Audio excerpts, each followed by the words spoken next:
নমস্কার বন্ধুরা, কেমন আছেন সবাই? ফাইনালি বেঙ্গলির নতুন ভিডিওতে আপনাদের সকলকে স্বাগত জানাই।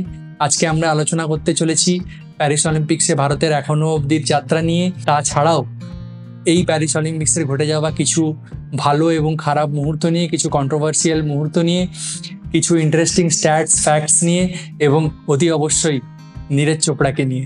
সঙ্গে থাকুন।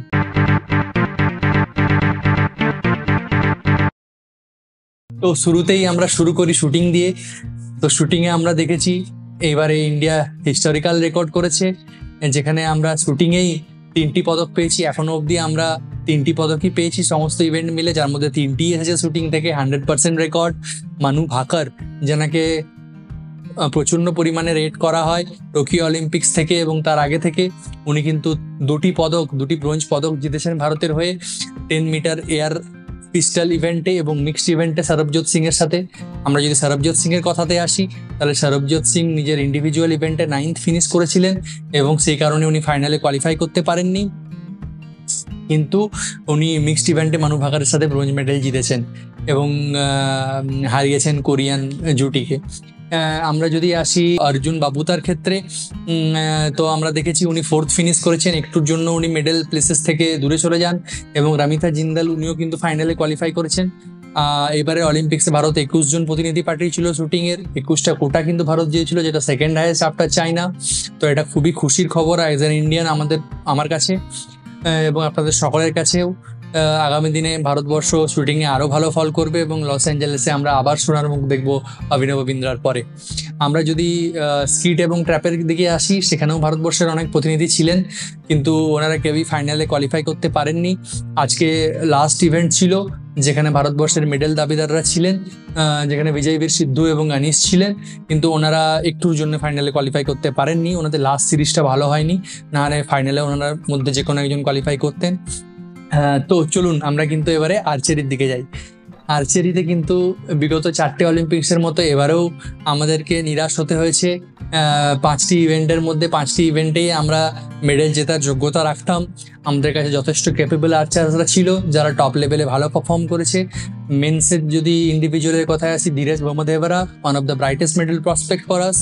উনি কিন্তু যথেষ্ট ভালো পারফরমেন্স করেছেন মেন্স টিম, মিক্স টিম এবং মেন্স ইন্ডিভিজুয়ালেও। কিন্তু মেন্স ইন্ডিভিজুয়ালে ওনার লাখ সহায়তা দেয়নি। মিক্স টিমে অঙ্কিতা ভক্কত ওনাকে সাহায্য করেননি এবং মেন্স টিমে ওনার নিজেরও কিছুটা ভুল ছিল এবং পুরো টিমের একটা কম্বাইন্ড এফোর্ট ভালো না হওয়াতে আমরা কিন্তু আরও একবার আর্চারি থেকে শূন্য হাতে ফিরছি। উল্টো দিকে দীপিকা কুমারী মেয়েদের বিভাগে উনি কিন্তু কোয়ার্টার ফাইনাল অব্দি কোয়ালিফাই করেছিলেন। ভজন কর রাউন্ড অফ 16 ম্যাচটিতে হেরে যান দুর্ভাগ্যবশত এবং অঙ্কিতা ভকত রাউন্ড অফ 32 থেকেই বিদায় নেয়। উল্টো দিকে মেন্স ইন্ডিভিজুয়ালেও সেম, তরুণদীপ রায় এবং প্রবীণ যাদব কেউই কিন্তু রাউন্ড অফ 16 কোয়ালিফাই করেন। আমরা যদি টেবিল টেনিসের দিকে যাই, তো টেবিল টেনিসে এবারে কিন্তু রেকর্ড পারফরমেন্স হয়েছে। যদিও মেডেল আমাদের ধরাছোঁয়ার মধ্যে আসেনি, কিন্তু রাউন্ড অফ 16 দুজন ফিমেল প্যাডলার কোয়ালিফাই করেছে, মানিকা বাত্রা এবং সৃজা আকুলা। দুজনই কিন্তু ওদের রেসপেক্টিভ ম্যাচগুলো হেরে যায়। কিন্তু আমাদের ভারতবর্ষের স্পোর্টিং নেশন হিসেবে আমাদেরকে যদি গ্রো করতে হয়, এইসব স্পোর্টে কিন্তু আমাদের ভালো করতে হবে, কারণ এইসব স্পোর্টে আমাদের একটা এজ আছে অন্যান্য সাবকন্টিনেন্টাল দেশের সাথে যদি আমরা কম্পেয়ার করি, তো সেক্ষেত্রে আমাদের চেষ্টা থাকা উচিত যেন আমরা আগামী দিনে মেডেল প্রসপেক্ট হয়ে সামনে আসি। মিক্সড ইভেন্টের খেলা এখনও বাকি রয়েছে, কিন্তু সেখানে মেডেল এর আশা আমি কোনোভাবেই দেখছি না। তো দেখা যাক আগামী দিনে কি হয়। আমরা যদি বক্সিংয়ে যাই, তো বক্সিংয়ে আমরা দেখেছি আইওসি এবং আইবি এর মধ্যে একটা টাসেল বিগত কয়েক বছর ধরেই লেগে আছে। সেই কারণেই আমরা দেখতে পাই নিকাত জারিন, যে কিন্তু এবারের অলিম্পিক্সের যে গোল্ড মেডেলের দাবিদার ছিলেন, উনি কিন্তু এই টাসেলের কারণেই ওনাকে রাউন্ড অফ 16 নাম্বার 1 সিডকে ফেস করতে হয়। তো টাসেলের মেন যে কারণটা হচ্ছে, সেটা হচ্ছে আইবিএ ওনাদের র্যাঙ্কিং ডিসাইড করে, ওদের সিট ডিসাইড করে ওদের টুর্নামেন্ট দিয়ে, যেটা ওয়ার্ল্ড চ্যাম্পিয়নশিপ আর ওদের নিজস্ব টুর্নামেন্ট। সেক্ষেত্রে আইওসি ডিসাইড করে অলিম্পিক গেমস আর এশিয়ান গেমস থেকে। তো দুজনের সিডিংকে গ্রহণ করে না, সেই কারণেই এতটা ডিফারেন্সেস অফ ওপিনিয়ন এবং ডিফারেন্সেস অফ সিডিংস অ্যান্ড ড্রয়ের মধ্যে এত পার্থক্য দেখা যায়, যে কারণে খেসারত দিতে হয় বক্সারদেরকেই। এবং আমরা যদি বক্সিংয়ে আরও একটা কন্ট্রোভার্সিয়াল দিকে যাই, সেটা হচ্ছে জাজিং, যার খেসারত আরও একবার দিতে হয়েছে ভারতীয় বক্সারদেরকে। আমরা দেখেছি নিশান্ত দেব এবং লাভলিনা বরগোহাইন খুব সুন্দর বাউট খেলার সত্ত্বেও ওদেরকে হেরে যেতে হয়, পরাস্ত হতে হয় এবং ওনারা মেডেল থেকে বঞ্চিত হয়। একটি ম্যাচ ওদের বাকি ছিল প্রত্যেক দুজনেরই, কিন্তু দুজনেই ওদের রেসপেক্টিভ কোয়ার্টার ফাইনালে হেরে যায়। রোয়িং এর ক্ষেত্রে আমরা যদি যাই, রোয়িং এ কিন্তু আমরা যতটা আশা করেছিলাম তার থেকে কিন্তু বেটারই পারফরমেন্স করেছি। আশা করা যায় আগামী দিনে আরও রোয়াররা আসবে এবং ইন্ডিয়া আরও ভালো পারফরমেন্স করবে। আমরা যদি অন্যান্য স্পোর্টের ক্ষেত্রে ব্যাডমিন্টনের ক্ষেত্রে যদি আমরা যাই, তাহলে ব্যাডমিন্টনে যেখানে 2012 পর আমরা প্রত্যেকটা অলিম্পিকেই অন্তত একটি করে মেডেল পেয়েছি, সেখানে কিন্তু সব থেকে বেশি আশা ছিল সাবচির ওপরে। মেন্স ডাবলস তারা কিন্তু আমাদেরকে যথেষ্ট নিরাশ করে, কোয়ার্টার ফাইনাল থেকেই তারা বিদায় নেয়। এবং আমরা যদি যাই ওমেন সিঙ্গেলসে, পিভি সিন্ধু, উনি কিন্তু ওনার উপরে কিন্তু আমাদের প্রত্যেকেরই আশা ছিল, কিন্তু উনি এবারে রাউন্ড অফ 16 থেকেই বিদায় নেন হিবিক জামের কাছে হেরে। প্রথম চাইনিজ অপোনেন্ট যে ওনাকে ওয়ার্ল্ড চ্যাম্পিয়নশিপ বা অলিম্পিক্সের নকআউট রাউন্ডে হারায়, এর আগে কিন্তু 9-0 ওনার রেকর্ড ছিল against Chinese opponents in knockouts of Olympic games এবং ওয়ার্ল্ড চ্যাম্পিয়নশিপ। উনি কিন্তু প্রথম ভারতীয় যিনি 5টি ওয়ার্ল্ড চ্যাম্পিয়নশিপ মেডেল এবং 2টি অলিম্পিক মেডেল জিতেছেন, টোটাল 7টি।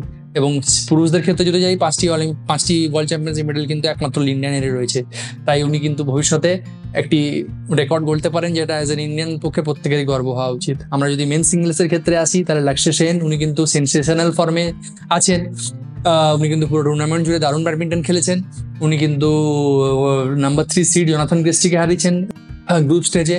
তারপরে কিন্তু উনি এইচএস প্রণয়কে হারিয়েছেন ইন্ডিয়ান, তারপরে কোয়ার্টার ফাইনালে সিটিসিকে হারিয়েছেন এবং সেমিফাইনালে ওনার দেখা হয় ভিক্টর অ্যাক্সেলসেনের এগেনস্টে, যিনি টোকিওর গোল্ড মেডেলিস্ট এবং দুবারের ওয়ার্ল্ড চ্যাম্পিয়ন। ওনার এগেনস্টেও কিন্তু যথাযথভাবে প্রদর্শন দেখান লক্ষ্য সেন। উনি ফার্স্ট গেমে কিন্তু ওনাকে যথেষ্টভাবে পেছনে ব্যাকফুটে ফেলে দেন, 20-17 লিড নিয়েও উনি কিন্তু 22-20 ওই গেমটি হেরে যান। সেকেন্ড গেমেও তাই 7-0-তে এগিয়েছিলেন, কিন্তু তাও ওই গেমটি হেরে যান। নার্ভের লড়াইতে ভিক্টর অ্যাক্সেলসেনকে হারান এবং খেলার শেষে উনি কিন্তু বলেন অ্যাক্সেলসেন কিন্তু LA 2028 অলিম্পিক্সের গোল্ড মেডেলিস্ট দাবিদার। দেখা যাক কি হয়। 22 বছরের লক্ষ্যে আমাদের অলিম্পিক ব্যাডমিন্টনের ইতিহাসে আরও একটি পদক জুড়তে পারেন কিনা, যখন ওনার সামনা হবে কালকে লিয়ের এগেনস্টে মালয়েশিয়ার। ওনার এগেনস্টেও লক্ষ্য সেনের রেকর্ড ভালো এবং আমরা আশা রাখি লক্ষ্য সেন ব্রোঞ্জ মেডেল জিতবেন। আমরা যদি হকিতে আসি, তাহলে দেখবো হকিতে আমরা কিন্তু টোকিওর ফর্ম ধরে রেখেছি এবং তার থেকেও হয়তো বেটার হকি খেলছি এবারে। আমরা কিন্তু আরও একবার সেমিফাইনালে কোয়ালিফাই করেছি আজকে একটা অসাধারণ লড়াইয়ের মাধ্যমে, যেখানে আমরা 10 জনে প্রায় 42 মিনিট হকি খেলি। তা সত্ত্বেও আমরা কিন্তু ধরে রাখি 1-1 যে ব্যবধান স্কোর। গ্রেট ব্রিটেনকে পেনাল্টি শুট আউট অব্দি নিয়ে যাই এবং সেখানে সিজেস ইন্ডিয়াস ওয়াল, উনি কিন্তু দারুণ পারফরমেন্স করেন এবং ইন্ডিয়াকে আরও একটি চান্স দেন ফাইনালে ওঠার। তো আমরা সবাই আশা রাখবো হকিতে ইন্ডিয়া ফাইনাল খেলবে এবং 44 বছর পরে গোল্ডের খরা কাটিয়ে 9 নম্বর গোল্ড মেডেলটি আমাদের জন্য আসবে। আমরা যদি অন্যান্য কন্ট্রোভার্সির দিকে যাই, তাহলে আমরা দেখবো, আপনারা প্রত্যেকেই হয়তো জানেন, সোশ্যাল মিডিয়াতে কেউ কখনো দেখেছেন বা পড়েছেন, খালিফি আলজেরিয়ার, ওনার এগেনস্টে কারিনি ইটালির একটা খুব বিবাদ দেখা যায়, যেখানে আবার একবার, যেমনটা আপনাদের কিছুক্ষণ আগে জানালাম, IBA এবং IOCর কারণে ওদেরকে, মানে IBA কিন্তু ওনাকে ঘোষিত করেছিল উনি কিন্তু বায়োলজিক্যালি মেল, কিন্তু IOC ওটা মেনে নেয়নি। IOC নিজেদের নিয়ম মতো চায় এবং ওকে ওই ক্যাটাগরিতে অ্যালাউ করে। আলজেরিয়া ফেডারেশন তাই সেই সময়টা মেনে ওকে পাঠায়, কিন্তু দেখা যায় খেলা চলার কিছুক্ষণের মধ্যেই ওনার যে পাঞ্চ ওটা নিতে না পারায় কারিনি খেলা ছাড়তে বাধ্য হন, নিজে ব্যাক আউট করেন। সেটা নিয়ে তোলপাড় হয়ে যায় সোশ্যাল মিডিয়া। আশা করবো আগামী দিনে এই ভেদাভেদ ভুলে IBA এবং IOC এক হবে এবং এই সমস্ত গণ্ডগোলের মুখে বক্সারদের আর পড়তে হবে না।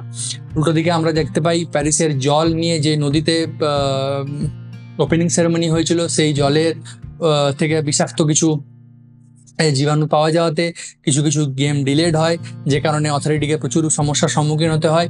তো এটা কখনোই একটা ভালো দিক হয় না হোস্ট সিটির দিকে যদি আমরা দেখি, তো এটা কখনোই ফ্রান্সের অ্যাজ এ নেশন এটা ভালো দিক নয়।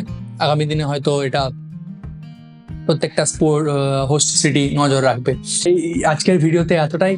তো আপনাদের এই ভিডিওটি যদি ভালো লেগে থাকে, তাহলে চ্যানেলটিকে সাবস্ক্রাইব করতে ভুলবেন না, ভিডিওটিকে লাইক করবেন, শেয়ার করবেন এবং বন্ধুদের মধ্যে ছড়িয়ে দেবেন এবং কমেন্ট বক্সে জানাবেন আপনাদের কি মনে হয় ইন্ডিয়া এরপরে কটি মেডেল জিততে পারে।